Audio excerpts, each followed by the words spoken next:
I grew up in Vicksburg, Mississippi. I'm from the South, and I grew up at a time when it was segregated. So I am from segregated South. I am the second child of five children. My father was first black self-employed master plumber in Vicksburg, Mississippi, and my mother was a licensed vocational nurse who ultimately became a registered nurse. So what was your childhood like? My childhood in Vicksburg, Mississippi was one where we were segregated. Every time I entered into a public building, I always had to go through the back door. I drank from the colored water fountains. I had to use the colored restrooms. There was no integration, no mixing of blacks and whites, so it was kind of an insulated village for African Americans in my community, my street, my neighborhood. And though we had the whole civil rights movement taking a place around us, there was still some shielding and protecting from my parents, who wanted as best they could to safeguard us. When were you born? I was born in 1952, and that was the time when we were still segregated, but my teen years was during the 60s. So I had an opportunity to experience and live out the civil rights movement in the South. And during that time, I attended the freedom schools that the Freedom Riders would create. And so my mother would send me to the freedom school. A part of the protest movement, if you will, and then at the same time, I was sent around in my neighborhood to get other blacks registered to vote. Because at that time, my parents paid the poll tax. You know, they had to pay the $2 poll tax. They had to explain the Constitution. And oftentimes they were doing it to teenage whites. Wow. So that was dehumanizing. But the other thing that I had to deal with was, which I found most strange, is that when I would go around to get blacks to be registered to vote, some of them viewed me as stirring up trouble. And when I would visit certain homes, I can still remember them calling my mother on the phone saying, "What is Dina doing? She's starting trouble in the neighborhood." So trying to get people registered to vote and trying to get blacks registered to vote, I've met resistance from some blacks. And that was all during my young years, as a young age. So interesting. What influences or role models did you look up to while growing up? Well, you know, my mother, there were very strong African American females in my high school. And I still think of Miss Austin, Miss Watson, Miss Banks. Those were teachers that were demanding, no exceptions. You were expected to perform. There was no thought that you were less than or you were not capable of. So those were my role models, not the big iconic figures that you would think of, but the people that I was in my neighborhood. And I knew they genuinely cared about me, but you knew you didn't dare cross them. You knew you had to produce what it was they expected. But at the same time, my mother, she believed in William Edward Barnhart Du Bois, W.B. Du Bois, and she wanted to make sure, she was adamant that all of her children had to have a college degree. Daddy was Booker T. Washington, Booker T. Washington. So that was the iconic figure that he held up. And he insisted that all of his children had to have a trade, a skill, something we could do with our hands. Because Daddy would always say that you can be fired from a job, but a white man can never take away a skill that you have. So all five of us had to have a skill and a degree. So it was Booker T. Washington and W.E.B. Du Bois. That's beautiful. What was your trade? Seamstress. I learned to sew, and my mother taught me how to sew when I was in the 4th grade. I made my first a pleated skirt for the county fair, and I took 3rd place. And after that, I was on to sewing for many other people My mother got me this big project when I made the choir robes for the senior choir at my church, St. Mark Freeway Baptist Church. I was then making curtains, bedspreads, dresses. That's how I made earn my income, was sewing for other people. That's so cool. Right, and my mother would always farm me out with big projects. So what are some values that are important to you? Values that are important to me. I have to have a moral compass. You just have to have a moral compass that guides you. It's a vector.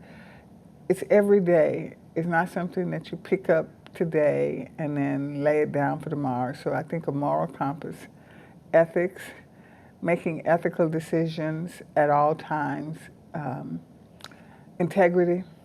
Those important hallmarks, I think, for any individual. So I'll just say a moral compass, ethics, and integrity, because that speaks to genuinely who you are and consistently who you are. And I try to emulate that such that the people around me, they have a sense of who I am, what I stand for, what I believe in, and what's acceptable to me and what is totally not acceptable to me. But Speaking of the people, go ahead. Mm-hmm. Speaking of the people around you, how do you think others would describe you? She's tough. She has a high bar, high expectations. Good enough isn't. She's in it for the students, and there's no doubt about it. And she wants to try to make it right, level playing field, inclusive, equal opportunity. And then they know that I have a base with my faith that guides me. I might not preach it, but they know that with all certainty. So I think that's important. So our main interview, or like the main reason why we wanted to interview today, was to talk about an experience. And I'm sure that you've had more than one experience, and don't feel like you need to relegate it to one specific experience. Mm-hmm. Why do you want to share your story about racial discrimination today? You know, there seems to be a resurgence where people. I lived it in the 50s, 60s, and 70s, and then there seemed to be a lull, maybe in the early 2000s, but it's back. It's back with a vengeance, and this is a way to try to tell people how to get through it. It was difficult during that time, but I think our young people need to know how to deal with it, how to manage it, how to control it. I have a young African American son. Gil notified me that the police had stopped him, and one policeman, and handcuffed him and put him in the back of the car. And Gilbert continued to tell me, he was telling me that the man kept asking him questions and he would answer. He searched his truck 3 times, never found anything. And then finally Gil said he just stopped talking, stopped responding to the man, and just started praying. And my response to my son was, thank you. Thank you for managing that situation, because it could have gone totally the opposite direction. And we know what has happened to our young African American men, that gunned down in the streets. So I have that concern. And so telling my story is just making sure that people know how to manage through this, and to not enrage or enhance the situation, but basically manage it. And manage it in such a way that everybody comes out whole and alive. Absolutely. Mm-hmm. So can you tell us about one instance where you were racially discriminated against? What happened? One incident where I was racially discriminated against. There's so many growing up in the South. During segregation, I'd imagine. I'm sorry? I said during segregation, I would imagine. Yes, it was during the segregated times.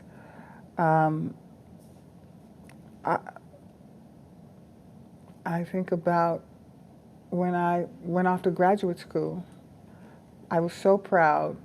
Everybody in my community was so proud of me that I had gotten a scholarship, an opportunity to go to graduate school in Ohio. On my street, there was a big celebration. I mean, it was just everybody enjoyed the opportunity that little Adena was getting in the neighborhood. And so it was a big, big, big deal. I was at Alcorn State University. I graduated with honors. I was an honor student. So this was an opportunity that I was able to now achieve to pursue my master's degree. And I had the money, I had an assistantship, a graduate assistantship, because where I wanted to go to school, I was accepted, but my parents couldn't afford to pay for me to get my master's degree. Okay. It was at Indiana State University, and I had my heart set on Indiana State University. I wanted to study under T. James Crawford. And Indiana State University accepted me, but they didn't give me any money. And so with me not having any money, I simply could not go, even though I did my best to try to convince my parents to pay for it. I cried. I put on a complete performance with my mother and cried and boo-hooed, and she sat and watched me. She sat with me and observed at it. And then when I finished, she said, "Adena, we still don't have any money." So I went back to the department chair at Alcorn, and she talked about this opportunity at Bowling Green State University where they were providing, because we had already had two people that graduated from Alcorn that were at Bowling Green, Ina and Joanne. And so she reached out to Bowling Green, and immediately I was accepted. And then she kind of paved the way so I could stay with Ina and Joanne until I got settled in a place to stay in Ohio. So this was a big deal, and then with me leaving home for this opportunity, everybody came out and was sitting on the porch when we drove off in the car, and they even made donations of food, from the chicken to the pound cake to the greens and everything to take with us. Miss Clara, Miss Gertrude, Miss Durr, they all baked and made things for us to take. And then my very first day of class was the instructor who ultimately offered me a plane ticket back to Mississippi because I didn't belong. I was devastated. I was hurt. My mother stayed with me, and the folks that drove us to Ohio, they stayed that weekend, and then they dropped me off that Monday for class at Bowling Green, and then when they dropped me off, they hit the road driving back to Mississippi. So they were gone. So I went and found a payphone to call my father to tell him that my instructor was offering me a plane ticket back to Mississippi because I didn't belong. And it wasn't difficult to figure out how she zeroed in on me. I was the only black in her class, and she asked me to step outside. Even before conducting class, she asked me to step outside. And she wanted to know, well, how did you get here? Who brought you here? And I just said, my mama brought me. As country as it seemed, and as I sounded, because I did have a southern drawl. And she said, oh no, I'll give you a plane ticket back to Mississippi. You don't belong here, Alfreda Russia. So that was one that was incredible, devastating, painful. I cried. I went to the restroom and cried, but it was a 3-hour class, curriculum class. And with that, I could not, I had to go back to class. Yeah. And so I endured that for the entire semester because as an honor student at Alcorn, I always sat down front. And with her, she always arranged a chair so I could never face her directly. And I endured that whole humiliation the entire summer. So that was in Ohio, in Bowling Green. But there were just many other inhumane situations in Mississippi. Mm-hmm. And I know you said one, but feel free to share. Yeah, growing up, my father was a plumber. Mm-hmm. And people would frequently call the house and ask for Daddy to come to them. But they would call him a nigger, call me, whoever, call us a nigger, give us different adjectives on top of being a nigger.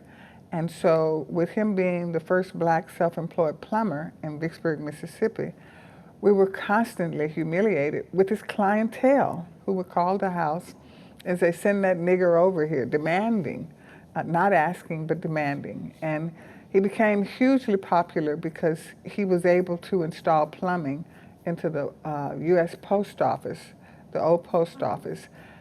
It didn't have plumbing, and the white plumbers looked at it and said it couldn't be done. My father looked at it and said he could do it. Daddy had gotten his vocational license from Alcorn State University. Well, it wasn't, it was Alcorn Normal School at that time. And so with him having that capability to do that, a lot of people became his clients and called on him to do work for them. But it was the insulting thing of they would call us names and then expect my father to deliver a service to them that just seemed, it was incredible. And ultimately, Daddy, well, he would charge people according to the way they talked to his children. So we were responsible. We always had to have a notepad by the phone, and so whatever they called us, we had to write everything down. You could get a whipping if you didn't write it all down right.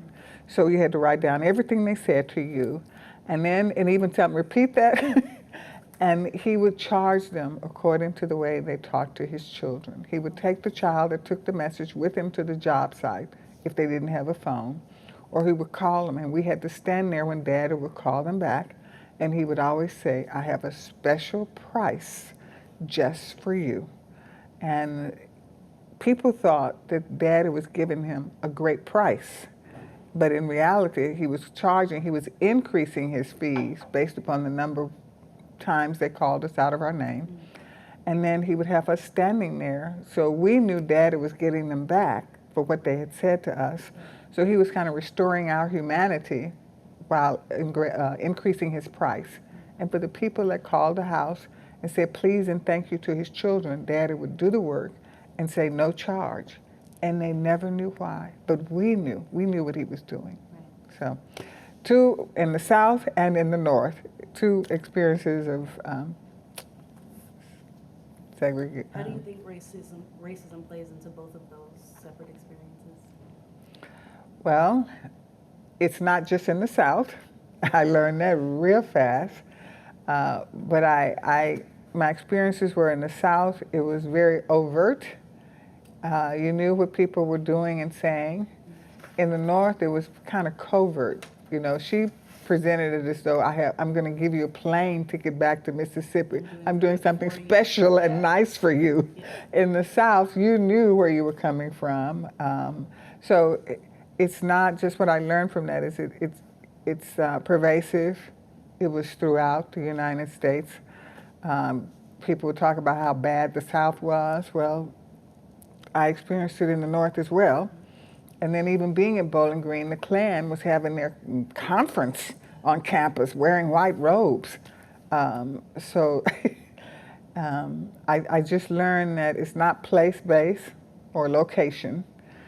It's within the people and the people that you have to deal with. So it's the heart of the individual that you're dealing with. Yeah, absolutely. Can you talk more about how it felt for you to see the KKK on your campus? Frightening. I hadn't seen that in Mississippi really because my parents shielded us. Mm-hmm. You know, you would hear about a gathering and you knew that meant that the Klan had met, but I saw it up close when they were coming down a walkway. I was very afraid. I was frightened. They were meeting on the campus and all of the blacks had decided, the few of us that were there, that we would never be alone during that time. And I went to the library being studious and I stayed past 5 o'clock and to study. And I don't remember what I was studying, but when I came out of the library, I saw them walking down the sidewalk. I was so fearful. Rather than walk to my apartment, which wasn't that far, I walked all the way around. I walked 3 miles out of the way to get to my apartment so I would not have to cross paths. But I was very afraid. I knew what had happened in Mississippi with the Klan hanging, just the horrible things that had happened in the South.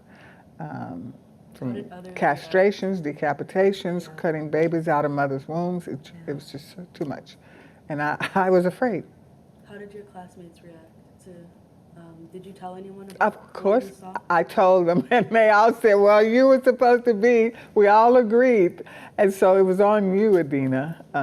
But yes, I did. I came because it took me a while to get home. I had a roommate from Atlanta. Where you been?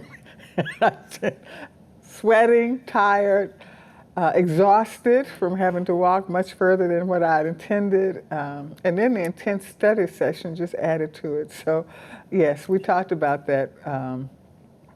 In fact, when we talked about my experience, my first day of class, there were four of us, and it was me, Pat, my roommate, and then two other guys, Omega and Kenneth, and that we just all sat and talked about even my first day in class, and we were all talking about our different experiences, and so they determined that I had the worst experience because my instructor offered me a plane ticket back to Mississippi.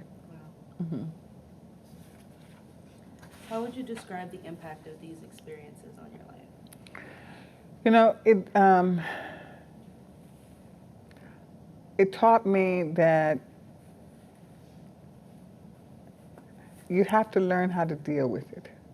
You have to learn how to deal with it. And because the way my father dealt with it, it doesn't always have to be. Daddy did it in such a way, you know, he would always figure out, because he said, I have a special price just for you. So he was conveying two different messages and saying the same words at the same time, but there were two different messages being conveyed. So he was always saying, you just have to learn how to deal with it, be smarter. And so I started I would deploy my father's tactics. It's the same outcome, but it's just a way of learning how to communicate and having a strategy to deal with the issues that you're confronted with. Do you think that was there a physical impact in any of these experiences? I was not physical, no. Not for me. I have seen in Mississippi protesters being beaten, water hose turned on folks, the dogs turned loose on you. I didn't have any of those experiences. Yours was more emotional? Yes, mine was more emotional. Mine was more emotional. I still remember when on the TV, I was at home and the TV came on where they had discovered the bodies of the three civil rights workers, Cheney, Goodman, and Swarner, and I had chills all over my body. Just watching them dig up and uncover the graves, and they were showing it on TV, where they had discovered the three civil rights workers. So for me, it was very emotional. And one other thing that was always bothered me is that I never reconciled in my head how you could speak to somebody, just say good morning, just say hello, and then rather than them speak back to you, they would spit on you. I never reconciled that. So when we're talking about emotional, yes, that bothered me greatly. Never got over that one. And then the chills from watching them dig and discover Cheney, Goodman, and Swarner. That was very impactful. And I was young, but my parents kept pushing and pushing and pushing in terms of trying to restore our dignity and our humanity, or restore our dignity from what we would experience. You go shopping, you couldn't try on the clothes. You all can go to a store now, try on clothes, try on shoes. We couldn't do that in Mississippi because we were dirty, we weren't clean, we were filthy. Not literally, but that's the way we were viewed. So if you wanted to buy something, you just had to guess at the size, and if it didn't fit, well, you passed it on to somebody in your family or in the neighborhood. If the shoes didn't quite fit, you wore them anyway, or you traded them with for someone else. So those were some of the things that we would have to deal with. Now you may be followed around in the store, but we literally couldn't try on things in the store in the 50s and 60s. How did these experiences change the way that you view others? Where is it? Authorities, whites, blacks? It's looking at the person's heart and how they respond to you, how they treat you, is where you focus. As I've said, everybody that looks like you ain't your kind. It's where they're coming to you from the heart. I can remember many times you could sit down next to, even when they started integration, if you sat down next to a white person and they would immediately jump up, you knew they didn't want to be seated next to you. So I went through that. So it's just learning to deal with people from the heart. How do they communicate with you? Can you speak to them? Are they going to speak back, engage, and say, hey, how are you doing? I just learned friendships, relationships are based on now how do people deal with you as a person. And then you get to know the person and what's genuinely in their heart. And it doesn't take long. It doesn't take long. Did your experience with your professor offering you a plane ticket back home change the way that you viewed professors at Bowling Green? Say again, Did the way that your professor offered you a plane ticket back home change the way that you viewed professors at that university? For a while it did, because that same professor that offered me a plane ticket back to Mississippi, as a graduate assistant, I was assigned to her. Every graduate assistant was assigned to a professor to work under. They were supposed to mentor and train. I was assigned to Alfreda Russia. And it just got to the point, even though I would be in her class, I was to help her grade papers. If the students had questions, I would help the students out, and she would yell, sit down, Adena, and it's just so mean towards me and mean-spirited in front of everybody else. I finally went to the department chair, Merle Guthrie, and I said to Dr. Guthrie, this is not working. Well, they all knew it wasn't working. They had all heard how she treated me in front of everybody else. So I just, in terms of working with other professors, I was just, I guess, so deflated. But they were paying for me to go to school, and I had to stay. So I went to Dr. Guthrie and I said, this isn't working. And he just said, okay. And he told me he'd get back with me. And I said, so what? And I waited for him. I told him the story, and then he sent me away from his office, and he told me he would get back with me. And I never heard back from him, but I wasn't going to her office to work for her, and I wasn't going to any of the classrooms that I would attend to help answer the students' questions, because a teaching assistant, I mean, you're in the classroom with the teacher. So I didn't do any of that, and I was getting worried. I said, well, they're going to just send me home. And I went to Dr. Guthrie, and he said, well, did I send for you? And I said, no. He said, no. So I still didn't know what was happening. And I went to him again, did I send for you? And I said, no. So ultimately, because we were on a quarter basis, so the next quarter, I was assigned to Dr. Hyslop, David Hyslop. And he was hiring a new professor at the time, but he didn't tell me, and he just assigned me to Dr. Hyslop. So that kind of restored my relationship with professors when I was assigned to Dr. Hyslop, who was much nicer, kinder, gentler in terms of my assignments, how he worked with me, how he mentored me. It made a huge, huge difference.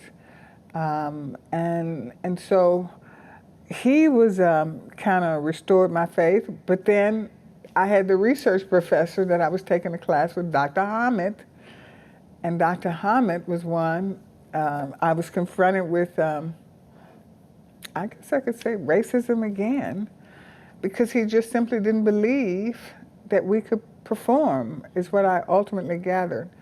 So when we're talking about professors, at midterm, they used to post grades on the professor's door.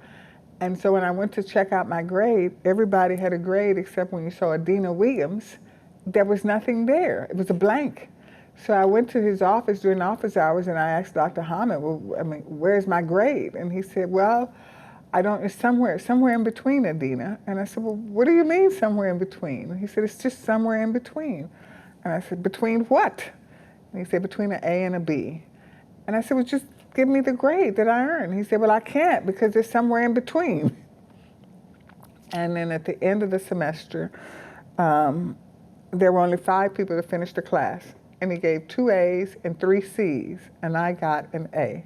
And it wasn't until the end of the class that I could put it together because it was just in my head. I didn't know what was going on. He was racism.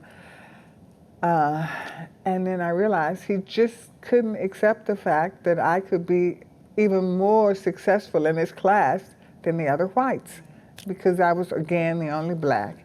So there was another professor in graduate school, but Dr. Hyslop gave me some comfort because the way he talked to me, it was kind. But Alfreda Russia, Dr. Hamid, it was tough. How have these experiences changed the way that you relate to others today? Oh, I can tell you. I am deliberate. I am intentional about being inclusive, making sure that all of the voices are heard, making sure that there are no such things as homogenous committees where everybody looks the same, where we give opportunities and give voice to all of the various constituencies, and that no one is segregated out for a particular reason, for race, for ethnicity, for gender. So I am very, very mindful of that.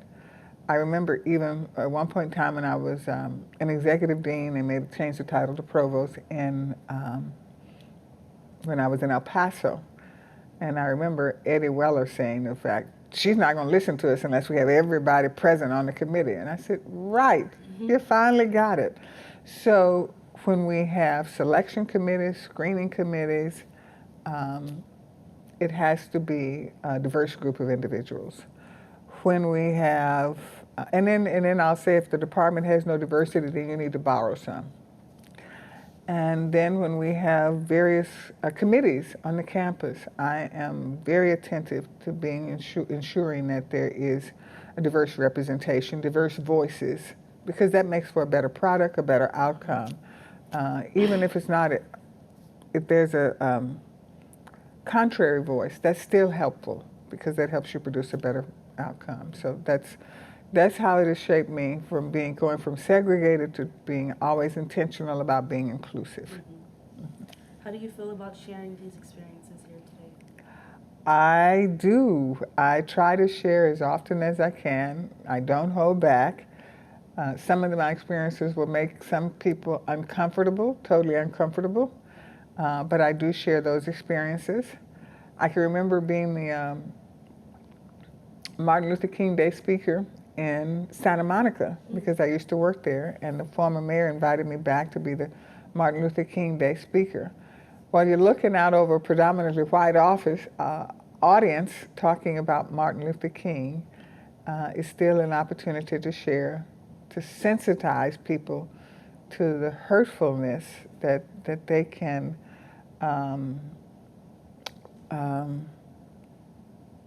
that they can place upon others, intentional or not, but to make people think about what they're saying, what they're doing, and the impact that it has on others. Absolutely. And then one of the things that we have here at St. Philip's is we have an ethical decision-making process.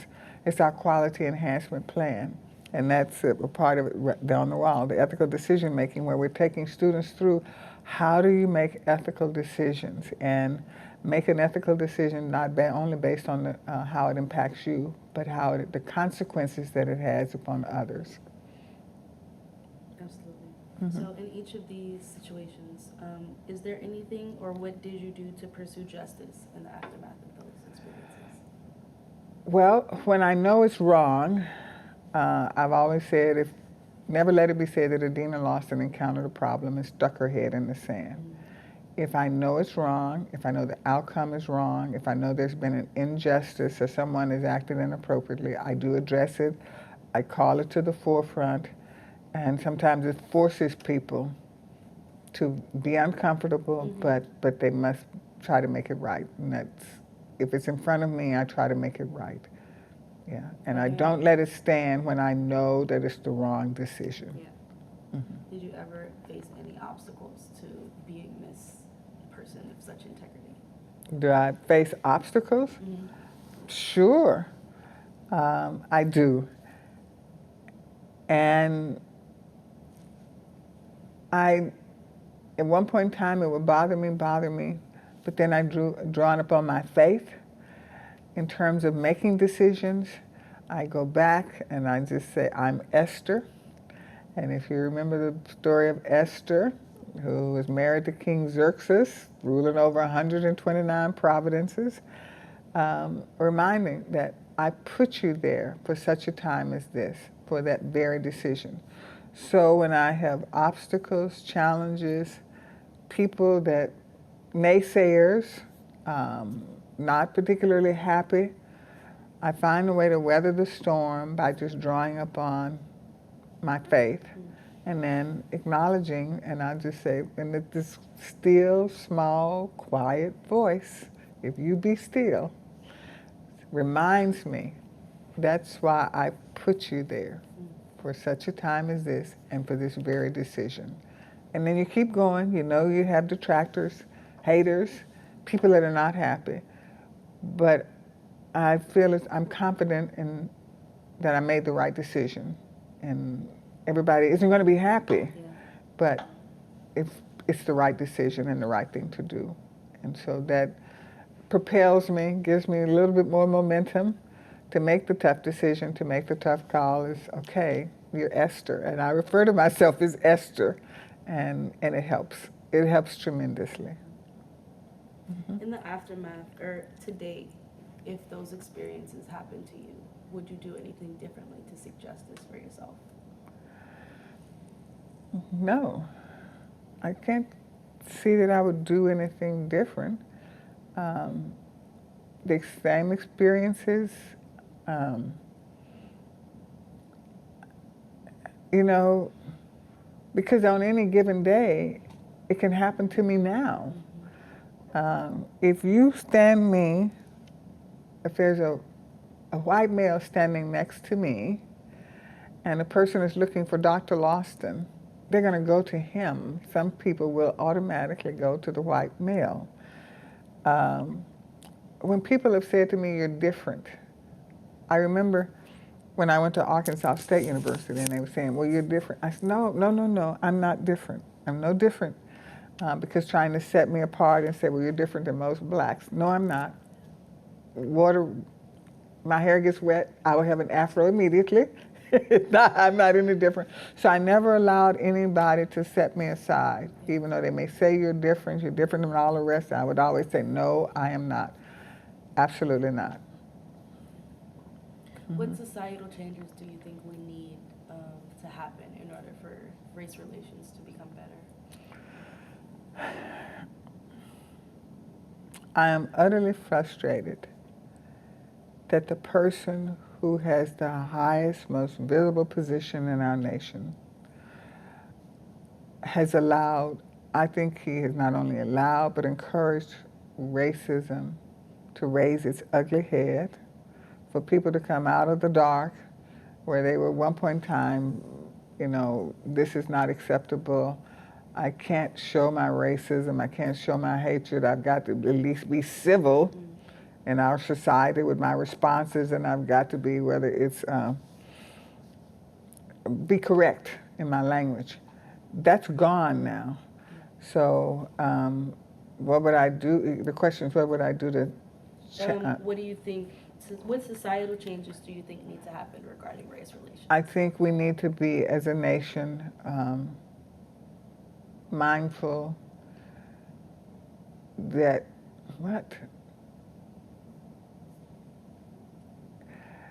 we are,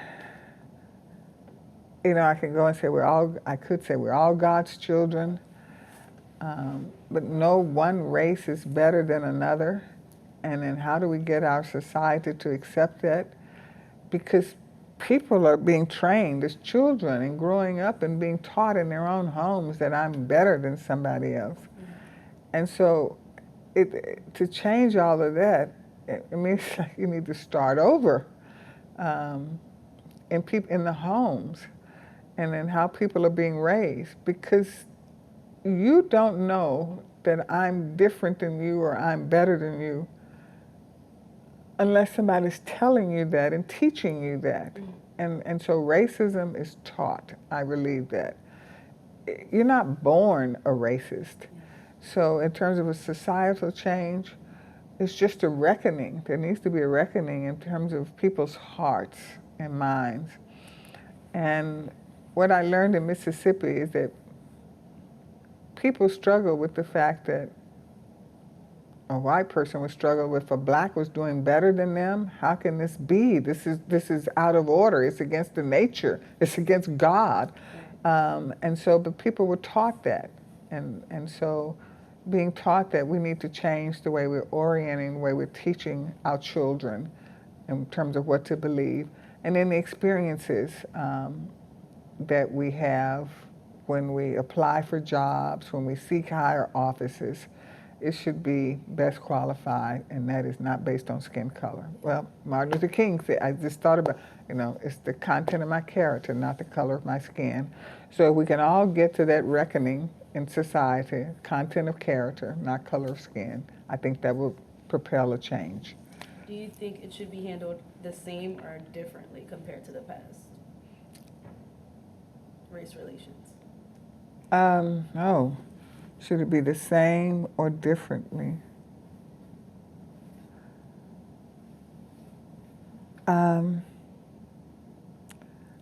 I'll say somewhat differently, because I remember going around getting people to register to vote, and they were afraid, scared.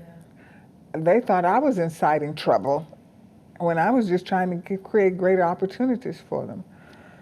So this fear of retaliation, fear, because, well, I guess people were losing their jobs if they voted, if they asserted their rights. So that part has to change, to the extent that it can be changed in terms of dealing with race relations. So we may have to deal with it a little differently because of the consequences of asserting yourself created imprisonment, loss of life, hangings, all of those things. So that would need to change, the consequences of addressing it and being out front. Speaking of the past. I was, sorry, no. Colin Kaepernick just came to my mind, trying to address what he thought was unfairness by taking a knee. The man lost his opportunity to demonstrate how great he was of an athlete. And even with his greatness, there's still a refusal to bring him back. But there was just a settlement mentioned the other day, a confidential settlement. So if we can take away the consequences that people have to experience for asserting themselves, that would be ideal. Mm-hmm. Well, speaking of racism in the past, do you think that there's a generational difference in how people see racism? Yes, because, I think of my own son. I would tell Gil about things, and he just didn't get it until he became a teenager, in his 20s, and was stopped by the police. Then he changed, because I would tell him the things that his mother experienced, and because he didn't experience it, it wasn't real. I mean, you could read about it in the history books, but until you experience it, it's really not as impactful. Yeah. And so I just, in my own home, with my own son. But the first time he got stopped by the police, he didn't even tell me. And we were watching Skip Gates and this police officer at the White House drinking beer with President Obama because of what had happened to Skip Gates. And we were standing in the kitchen and Gilbert said, "I'm glad it happened." And I said, "Well, why would you say that?" He said, "Because it happened to me."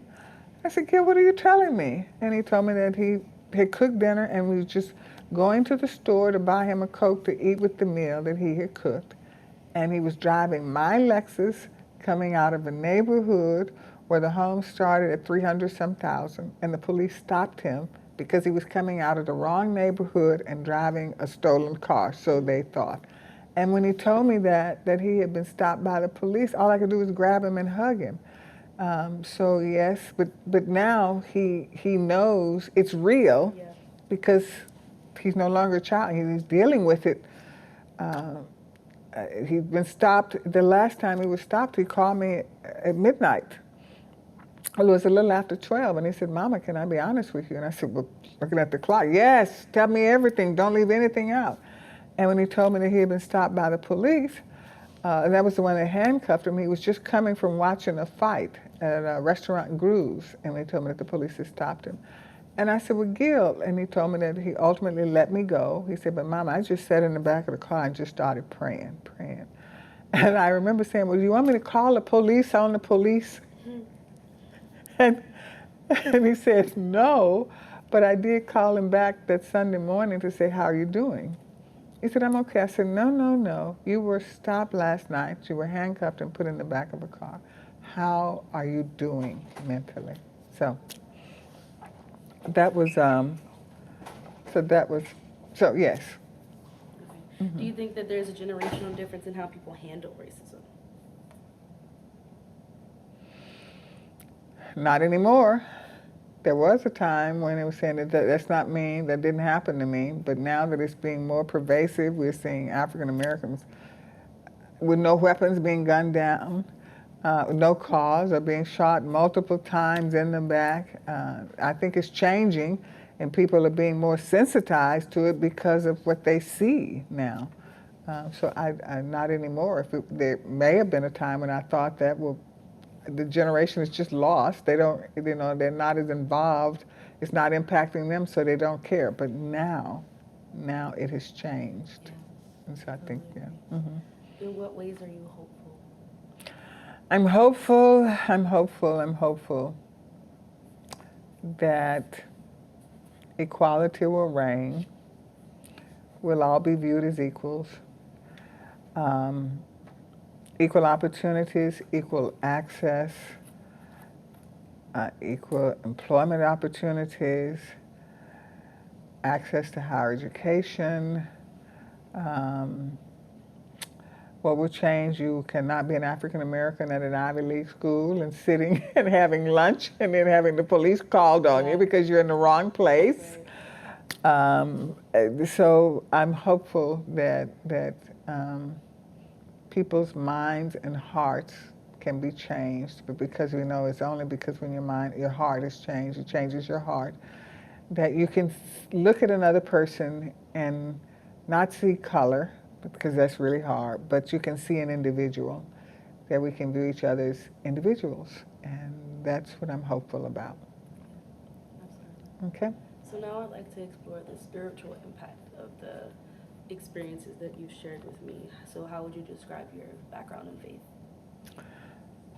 My background in faith has delivered me through many situations that I have had to deal with, and it continuously guides me in all of my deliberations on a daily basis.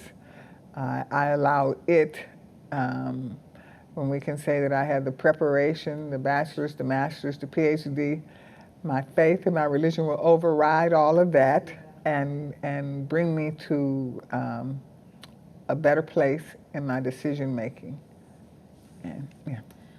How would you relate your faith to the experiences of racism that you've experienced? Relate to my experiences of racism and what was the other? I said, how would you relate your faith to the experiences of racism that you've experienced? Well, I know I related differently because growing up in the South, a white person would tell you that it was the Lord's way. And they would use the Bible as the rationale for why they would treat individuals the way they were treated. And so I see it differently, but I use my faith as a means to reconcile what happens and what is happening to me and what is happening to others. I use my faith in terms of how I deal with individuals, even though they can be challenging. I will say, this is my brother, my sister in Christ, and that allows me to deal with them with whatever is in front of me. And I use my faith as I'm confronted with various situations. I am actually literally sitting and praying and saying, help me, God, to see what is really, truly in front of me in my deliberation. So I call upon my faith for that. So you kind of talked about the way that faith has been used in race relations. Mm-hmm. How do you think that your religious tradition of like addresses issues of race? How does it address issues of race? Mm-hmm. I mean, I don't separate it. Um,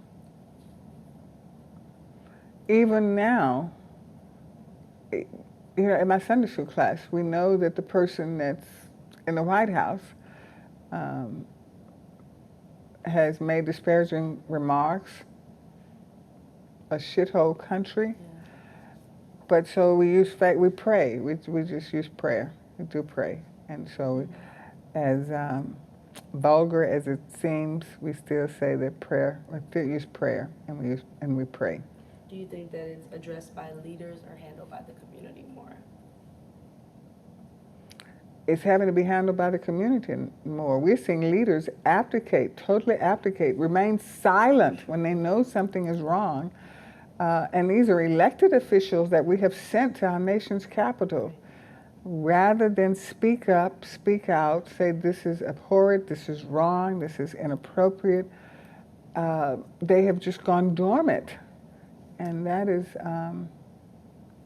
that's disturbing. But with this new election, we're hopeful. But right now, it's more the community, things that are happening in the community that's addressing it. People are being galvanized by what they see. It has made a tremendous difference. 28% of African American females in Alabama made a difference, if you remember the voting for Roy Moore. So I just think it's the community more that's making the difference rather than the leaders. I would definitely agree. Mm-hmm. What do you think the role of the church is in addressing racism? It started in the church. Martin Luther King, when they had a young pastor, when Rosa Parks experienced being arrested for just saying, "I'm just tired of giving in," I think is her quote in the language that she uses. So the church has a prominent role. It began in the church, and I think it must continue to in the churches. That's been the voice for communication, for channeling, activities, boycotts, whatever was strategizing. It's taken place in the church. So I think the church has a prominent role. I think it has to continue in the church. That's where we find most of us on a Sunday morning. Mm-hmm. Very true. Right. Mm-hmm. I just want to thank you so much for your transparency today and ask if there's anything else that you want to talk about that we didn't get to cover in the interview. You know, I just thought about something. Mm-hmm. I'm now 66. I'll be 67 in November. I've been a nigger. I've been a Negro. I've been an African American, a black. I've been and colored. Mm. So I've come through all of that.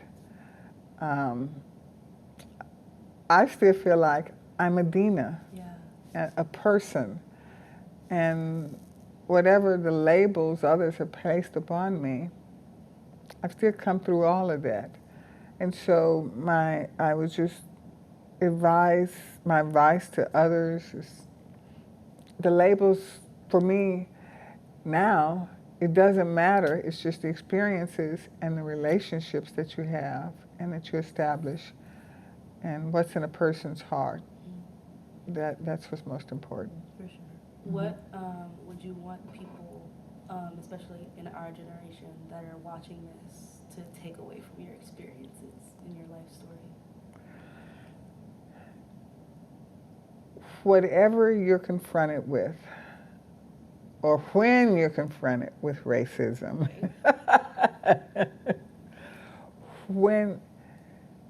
be smart about how you react. You must be smart about how you react.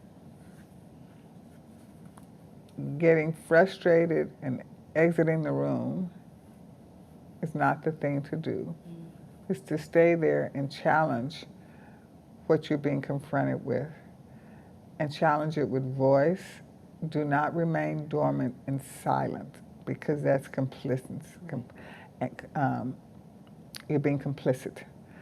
And I think you need to speak up because you're not speaking up just for yourself, you're speaking up for those that are going to follow you. And so even if it doesn't change that person's heart, mind, or direction at that time, it doesn't mean that they're not going to go back and think about it. And it doesn't mean that you're not influencing everybody else that's listening. So I think you need to always speak up and challenge it when it first raises its ugly head, and not to be quiet. Yeah. Because being quiet is being complicit.